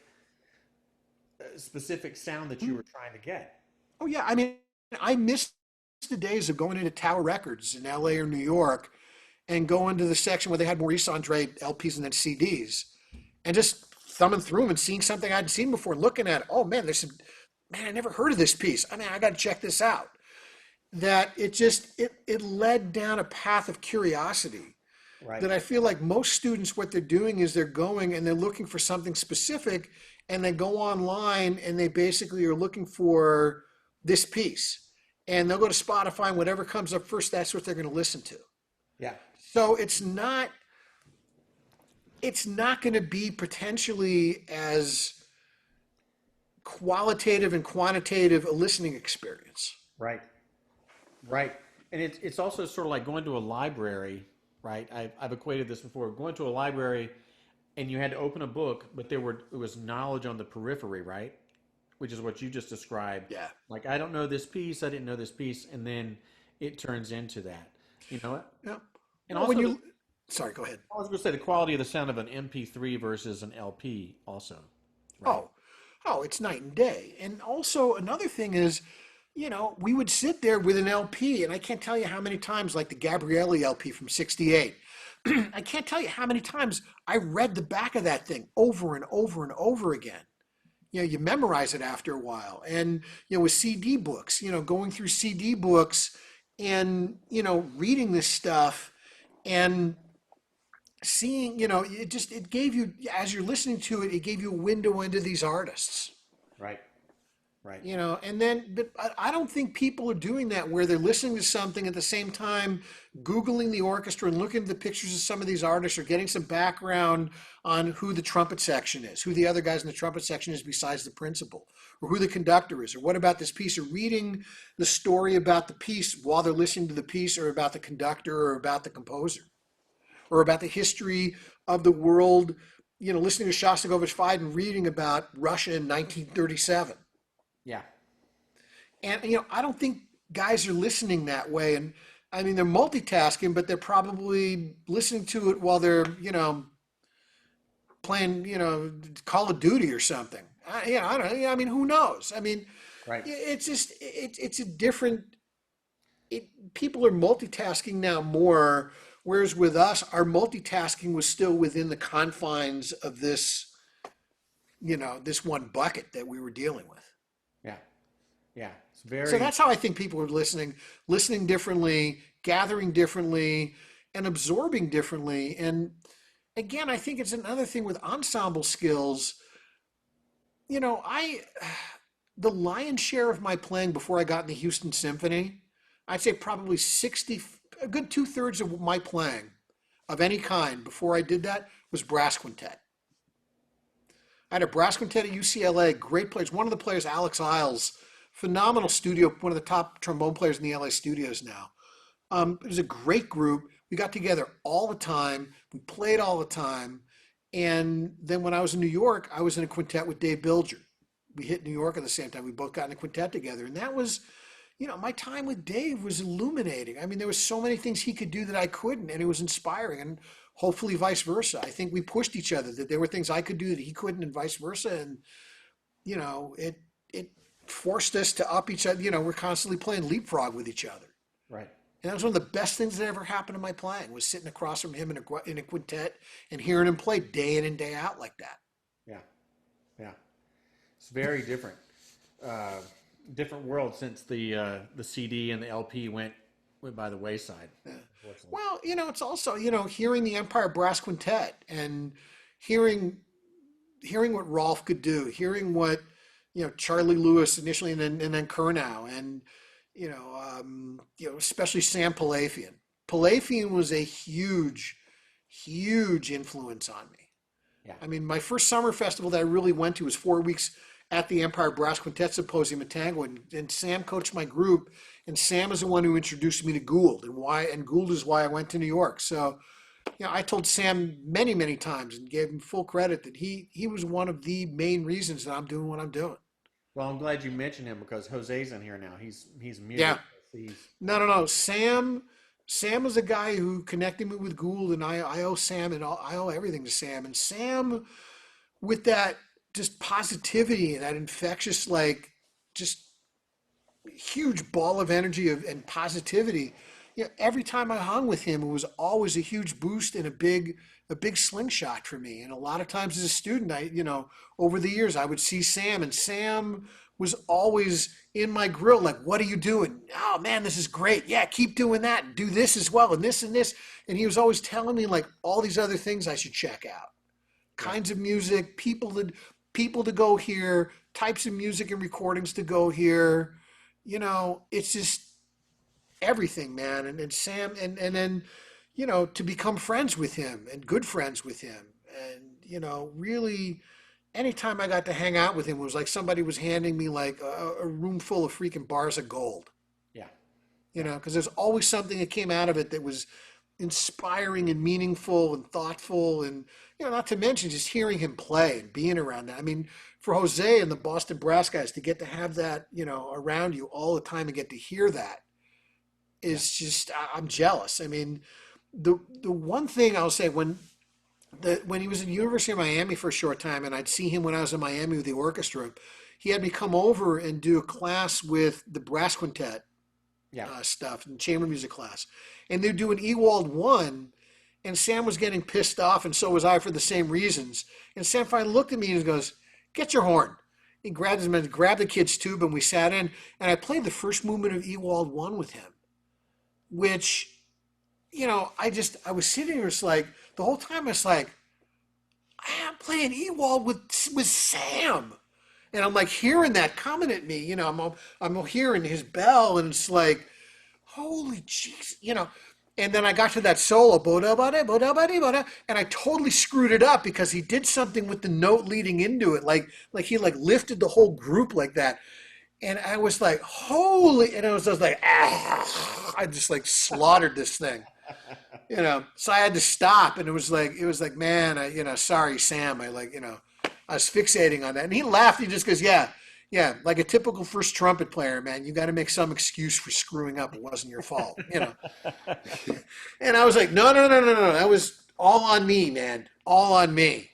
Oh man, You know. I see a couple of questions here. I think I might let these guys ask, Yeah. Fire away. but while we're on a few stories though, there were two that I wanted to get to.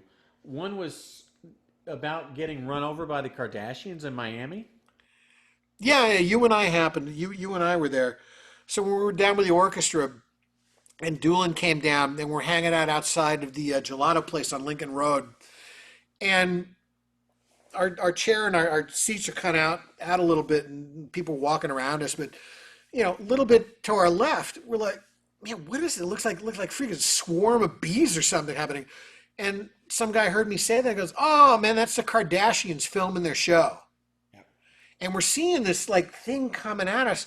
And as they're coming closer, we realize it's like this phalanx of photographers, the cameramen, a bunch of bodyguards, and a bunch of lookers on, and the Kardashians, Kim and Chloe or one of the other, Courtney, I think. Courtney, one of the other ones.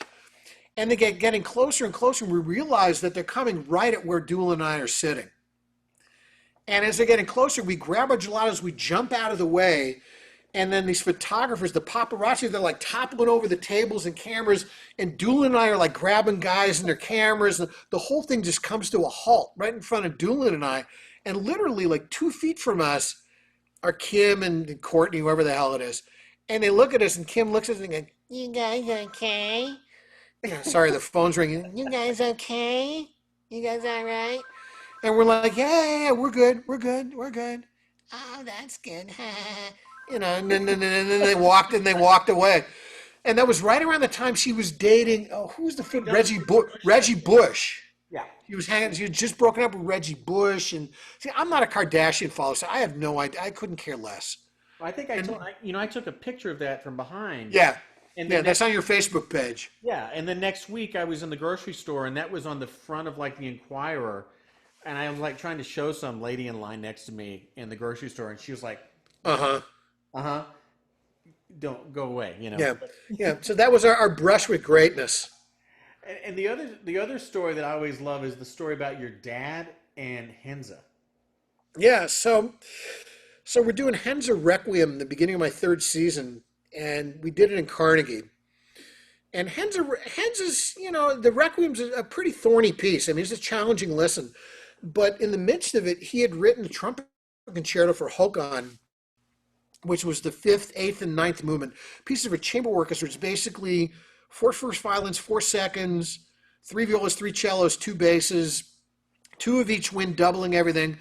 Big battery of percussion, solo pianist basically in the other movements, and then solo trumpet, fifth, eighth, ninth movement. So my parents are there, and they're sitting in a box at about like 10 o'clock from the stage is where they had a box for our shows.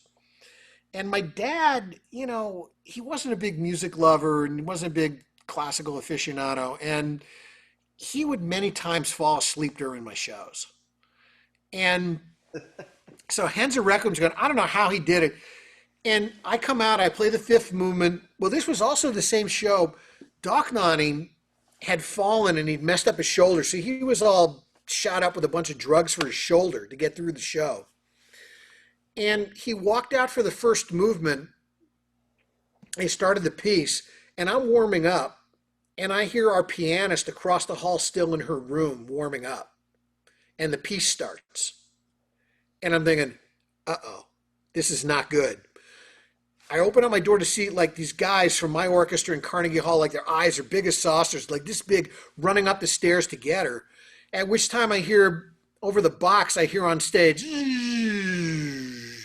things kind of come to a halt. And I hear Doc Nani say something, and then people laugh. I guess he had turned and given the pianist a huge cue for a solo, and she's not there. He'd walked out without her. And then he turned to the audience and said, we miss our pianist, and walked off to get her. At which point they had like hustled her down the stairs, Secret Service style. I don't think her feet touched the stairs. They like rushed her down there and threw her on stage. And they started the piece again. Anyhow, so I walk out for the fifth movement, play the fifth movement, sit back down during the sixth and seventh movement. I mean, it's like, gang, wham, hitting percussion. And I look up there and my dad is like, he's snoozing, man. He's sawing it up there, right? So piece ends, and I'm taking a bow, and my sister's up there. She told me my dad woke up, and he woke up during the right as the piece ends, and my dad wakes up. He's like, "What a piece of crap!" I'm gonna clean it up. What a piece of crap! Ugh, the worst, the worst. What a effing piece of blah blah blah. And he's going off. And Doc Noddy comes out for the second bow, and he looks up to Henza to give Henza a bow. My dad is sitting next to the divider to the next box, literally on the other side of the divider, about this far away from my dad, Henza, and he stands up. And I'm actually watching this, and I see my dad look at him, and I see my mom grab my dad's sleeve of his jacket and swing him around. And I see her, and she's shaking him, like shaking him. And I couldn't hear it, but my sister said she was yelling at him. She was yelling. She's like, "God damn it, Jerry! God!" And she's dropping F-bombs on him. She's like, "I can't take you anywhere. You've embarrassed me. You've embarrassed, there are all these family friends. You've embarrassed all of us. You've embarrassed your son. How can you do that? It's a Carnegie Hall, and blah, it's sacred here, and blah, blah, blah, blah." And I see my sister is turning blue. She's like hyperventilating. She's laughing so hard. And my dad is just sitting there like this, just like he wishes he could like pull a lever and just, whoo, and then this chair would come back up without him. But no, my mom never let him live that down. Oh man, that's And Henzer was just, he was oblivious, thankfully. yeah. Yeah. I love Yeah, that story, man. but that's my parents in a nutshell. Yeah, that's well. So I got a couple questions here. Yeah. Michael Blutman, if you're still here, can I unmute you here? I'm gonna go with this. Asked to unmute. This is my first time. So Unmute. There we go. there we go. All right, Michael, go ahead and fire away. Mr. Sachs, first off, my brother sends his regards, Stephen as well. Likewise to both of you guys, man. It's good to see Thanks. you or hear you. I'm wondering, with concerts and rehearsals, on hold for now, what music is inspiring you on the trumpet that you're playing? Man, that's a good question. To be honest, I've been doing like a serious deep dive in fundamentals. I mean, I'm a strange dude, man. I'm kind of off on my own tangent with this, but I've been doing these like hour and a half like deep dives in fundamentals. I've been playing like Clark first, second, third, fourth, fifth study complete, like days on end. I've been doing like all these stamp, like deep dive on stamp stuff and violin, and I don't know. You guys know the Francain method, Francain method, whatever. Mary Francain. That method book, irons, Colicchio, colon. Yeah, I've been just trying to mess around with a bunch of different fundamental stuff. I've been getting into some different vocalise books. One by a guy named Schumacher. Into some of the other Rochu books. Second book. There's a Caffarelli etude book that I just found out about a few weeks ago. I think it's Advanced Studies that I never knew about. Also, I've got a Dockshister method and some of Tony Plogue's books that I kind of want to start kind of diving into. I'm just looking for some oddball different stuff that I normally wouldn't be able to get into. But I guess the best way for me to put it is that I'd been going so long, so hard, and without a break, really without much of a break. I mean, little ones here and there. And that every single year for the last 10, 12 years, I've learned at least one concerto and one or two solo pieces, if not more, every year. And I just decided I'm not going to sit here and say, okay, I'm going to learn like a piece every month or a piece every 3 weeks or a new etude. I just decided I was just going to kind of clear my mind, do some playing that would keep me on simmer, that at any point within 48 to 72 hours, I could turn it up and be, full steam ahead. But, that's the kind of stuff. I mean, in the back of my mind, what I'd love to do, I haven't done yet. that I probably will do at some point. I was going to call it the 10 Days of Mahler, where I was going to do Mahler symphonies actually 11 days. It would be 1 through 9 Das Lied and the Cook 10, and start one a day and just play to get the part out, play the entire thing down, rests and all. Just play them Mahler 1, next day Mahler 2, next day Mahler 3, just play those things straight down. Just because I love Mahler and I love challenges, and when else am I going to be able to do something like that? I mean, I'd love it if the orchestra did something like that, but that's never going to happen. But that's the kind of thing. But I know. I mean, you look at like a guy like Jim Wilt, who's doing an etude a day, and other people doing crazy stuff, or like what Håkon's doing, which is beautiful, doing the Charlier a week. A lot of guys are doing different things and exploring different avenues and different parts of their playing. So, more power to them, man. I mean, everybody's got to find a way to kind of keep their sanity and get through this thing. Yeah. Sorry about that, Mike. Thank you and Mark for hosting this. Really, really appreciate it. Yeah. Pleasure. Thanks, man. It's good to see you. Likewise. And Ben, you still with me? So I'm going to unmute there, I think. No, that's wrong. Ben, sorry, hang on. Did it I work? think so. How about now? Yep, you're good. There we Yeah. go. Okay, good. You talked a little bit about your time. Well, you talked a lot about your time with Mr. Stamp, but I was curious about your lessons with Mark Gould in New York. Like, what kind of stuff did you work on with Gould? And maybe I should be scared of the answer. And No. and I'm glad what were you your got major to that. takeaways from your time with Gould? No. Gould, I'm more than happy to talk about Gould. I mean, I love Gould. He's like my crazy older brother. I mean, I've always felt very connected with him, and from my first lessons, the chemistry with him was great. He was the perfect complement to Stamp and Tony.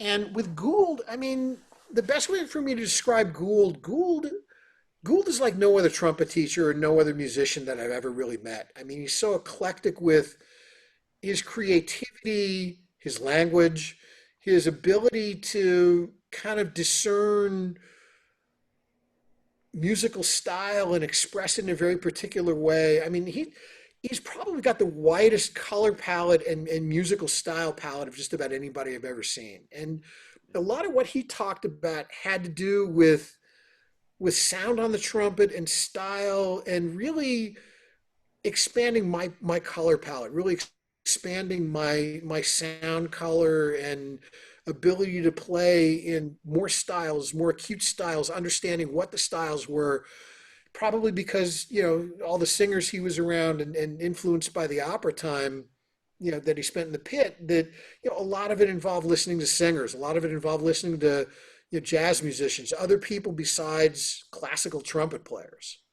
Yeah. And really, his whole thing was just expanding my world, expanding my ears. A lot of my lessons with him, he realized early on that I could parrot things, that if I heard it, oh, you want me to do that? I could play it back. So a lot of lessons were him playing and trying to get me to copy something. And then kind of working backwards to what did I have to do in order to copy that? What did I have to do in order to sound like that? And, he would challenge me. He would play crazy stuff, or we would take something very straight ahead and he'd have me play it, 8 different ways. He said, okay, that's nice. Play it like super legato, piano. All right, play it fortissimo, like really pointed and fast. Or, play it like this kind of vibrato or whatever, just so I would have much more nuance, control of the nuance, and understanding when to very purposely use a particular nuance or color. And, I mean, studying with him was fun, man. I mean, I got him early on. He's like,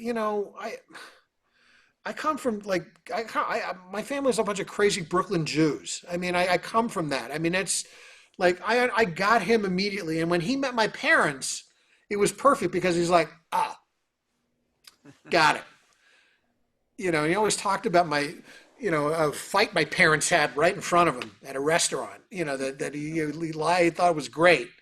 That it was after a concert. I had played Heldenleben at Carnegie, and a bunch of people, including Gould, Carl Albach, some other trumpet players, were coming with me to this brasserie afterwards, his cafe, and my dad had arranged for a limo, a car to take a bunch of the relatives who were there, a bunch of family there. And my mom had come backstage to see me, and my mom went out front to catch the ride, and my dad left without her. So my mom, being my mom, who's 5'1" and you'd think like the Rock had just come in the restaurant. I mean, she was a tough cookie, but she came rolling in about 3 minutes after we had gotten there, walking there, and she had walked there, and she came in and went right up to him and let him have it. And Gould was like, very Gould. He kind of looking at me like everybody else is just horrified, and Gould is like, yeah, all right, okay. Now I get this. And I'm just throwing up my hands. I'm like, forget this. But anyhow, no, Gould. The best way for me to describe Gould as a teacher, though, is that there were some times when I went for lessons with him, especially my first year in New York, where I was just distraught. I felt like I was up against a brick wall. I was putting a ton of pressure on myself. I wasn't doing things as well as I wanted to. I was getting really frustrated. I was getting really upset. And just some of those times he would talk to me and talk me down off the ledge. He'd be like, "You'll be fine. Put the horn in the case and let's go get some dinner." And he'd take me out to dinner. And we sit at dinner and he would just talk me off the ledge.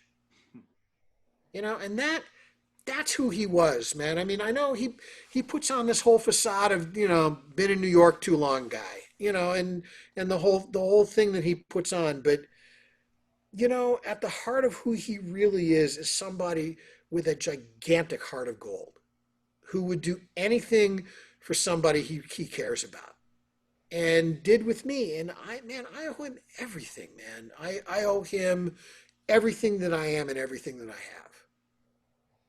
And that's the best way for me to describe Gould. I mean, the other stuff is him too, the Pink Baby Monster stuff and all that other nonsense. But that's, when the chips are down, that's the guy you want on your side, man. Yeah. So thank you for asking and letting me, Yeah. go off a little on that. Yeah, thank you. That's great. No, but he's fun to be around. I have him up to my festival in Steamboat, and when can I got to do Pink Baby Monster up here. It's like, nope. Nope. You can do it somewhere. You can do it over in Vail, and I'll come visit and watch. I'll buy a ticket. I'll be happy to buy a ticket. Not as long as I'm here. I like my job too much. Oh, God help him. Thank you, Ben. I'm glad you brought that up. I wanted to get to that. It was on the list of things, so I'm glad you're able to get that in. And Jose? What's up? What's up? Cheech, what's up, man? What do you need? No, I'm actually jogging and listening to you. Talking about multitasking. Good. I'm glad, man. I'm glad I can be motivating you, like run away from me, man. That's good. No, I just want to say thank you so much, man. You've been a gigantic inspiration for all of us. And Jose, if you are an incredible musician, an incredible trumpet player, you're the same or more as a person. So thank you for that.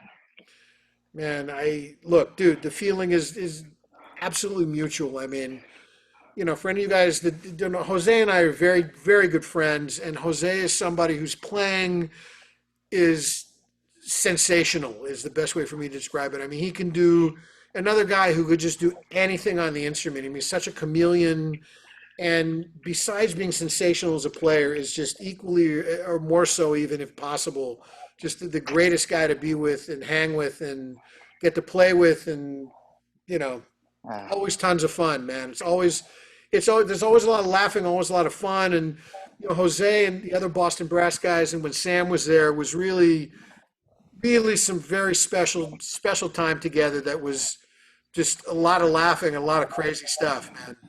There he is. Hey. Hey, man. Sorry. No, it's all good, man. It's all good. Yeah, me coming from you means the world, Mike. And it sounds pretty good on your end. Yeah, I got some guys to thank for that, man. Yeah, I should say Jose is the reason I dropped a decent amount of money on like a really nice mic and the whole. I mean, this is the only way I don't sound like crap on Zoom and going through my phone or my computers because of Jose. So Jose said you You, spent your you, whole stimulus check on this. oh, come on. He's not answering, Dooley. I have no question. I have no answer. The only thing is I'm waiting for the duet on She Bangs, man. That's all I could say to you. Hey, man, the first thing that we have to work on is the choreography. That's Oh, important. oh yeah, we got to get some moves, man. You and I. That's Yeah, right, man. Priska's already moving, man. That's good. No, man, I'm just gonna. No, you can do the choreography. I'm just gonna stand still, and you got that from your past, man. You're ready. That's right. I got it going on, man. I'm good with that. Anyway, Uh, it's awesome to see you, man. It's awesome to uh, see you. Awesome to hear you talk. This has been such a great an hour and a half, man. I'm just learning nonstop from you. So thank you. thank you, man. That means the world to me, Yeah, and much love right back, man. I think thank you, Tony man. wanted to chime in since Jose brought up his dance moves. You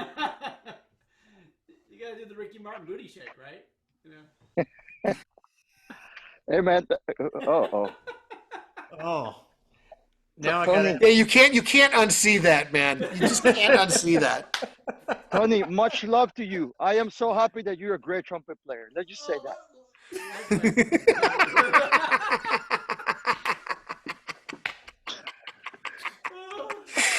You gotta No, pay man. off.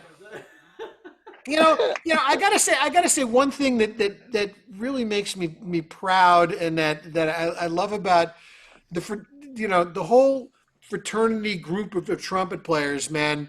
There's so many great people in our midst, and so many great colleagues that we all have, and just a lot of laughing and a lot of fun when we get together, man. And that's something I love about the group of trumpet players. There's so many just incredible men and women who just really brighten your day and inspire, and as players, as people, as educators, as you know just so many things, man. It's just great. Well, I would agree with that, and I would say publicly, Mike, that there have been at least two times when you've talked me off the ledge. You were talking about Gould. I mean, the first time the way we met was because I was in an orchestra. I was going through kind of a hard time, and you kind of talked me out of it and put my head back on straight. I really didn't believe you for a little while. It's kind of a Stockholm syndrome I was having. But then, and then when I had a kind of a jaw injury, which a lot of people know about, but not a lot of people know this, but I was teaching at the University of Akron. I had a jaw injury that had happened many years earlier.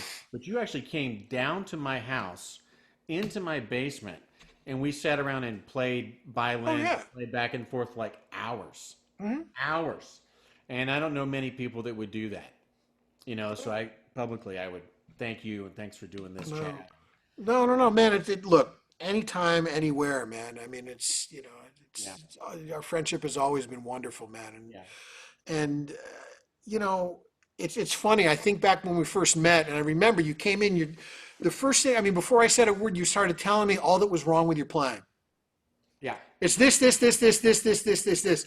I'm like, okay, all right. Let's hear you do something. And then you played something, and you're like, did you hear? I did this. I did this. I did this. You got something else? I go, yeah. All right, play that. And you did it. Just went on for like I don't know, like 25 minutes. And finally, I think I said something about just like, what are you talking? There's nothing wrong with you. What are you talking about? Just, dude, there's nothing wrong with you. I mean, nothing more than anyone else. Everybody got their stuff. Right. Right. I got my stuff. You got, everybody got Yeah. their stuff. But yeah, you'd heard enough, and you got it. I mean, sometimes we get, and this is one of the dangers you get too inside your head, and your head voice takes over your reasoning, and you start believing, you start cascading on this negative way, and that's it's one of the pitfalls we all have to guard against. But no, but I'll just never forget, you just, when I said there's nothing wrong with you, you looked at me and it's just like, what? But it was great, man. It's great. But it's funny. But no. Doolin and I have had just the other guys. Some of you know this, some of you don't. But we've had a lot of fun over those 20 years together, and just really, Mark is a very dear friend and somebody I have great respect for, and somebody whose enthusiasm for the trumpet and knowledge base is second to none. I mean, Oh, you know, especially your enthusiasm for the trumpet. There's nobody who's more into this stuff than you, man, and who could like deep geek more than anyone, man. Which I I'm don't know about which that. I'm which I'm happy to go after with you, man. Yeah, anytime, anytime. Well, thanks so much for doing this, man. I really appreciate it, and I see I'm getting a question here from Al Lilly. I'll give you those dates one more time for the upcoming ones. Next week will be Marcus Prenip, and the week Wow. after that is Toby Oft, and the week after that is Michael Mergen. So it's been really fun doing these, and we could go on for hours, but probably at some point we all want to eat. Yeah, my dinner time's in about an hour. I'm on West Coast time, so Yeah, but yeah, my whole COVID-19 schedule is I might as well be living in California, yeah, but that's all right. It's all in my blood. But listen, thank you guys for coming and spending a couple hours and supporting Mark, and some great questions, a great discussion. And for me, anytime I can spend a couple hours with Mark and with Mr. Frederick over there. yeah. He's Yeah. been sleeping the entire time. No, Frederick's my buddy, man. I love Frederick. He can go right back to sleep now. Yeah, just as long as I'm not the emu from the Liberty commercial, Liberty Insurance commercial. Hates that. Yeah. He moved from he goes nuts. So if I pulled it up, you would hear a pug going crazy. So anyway, well, thanks everybody for watching. Michael, thanks as always. Delighted, man. Anytime. I'm sure I'll see you guys in the next couple weeks with some of these guest artists Mark has coming in. I'm definitely going to be here myself. So That'll be fun. All right. Thanks so much. Thanks everybody. have a good night, guys. Take it easy. Be safe.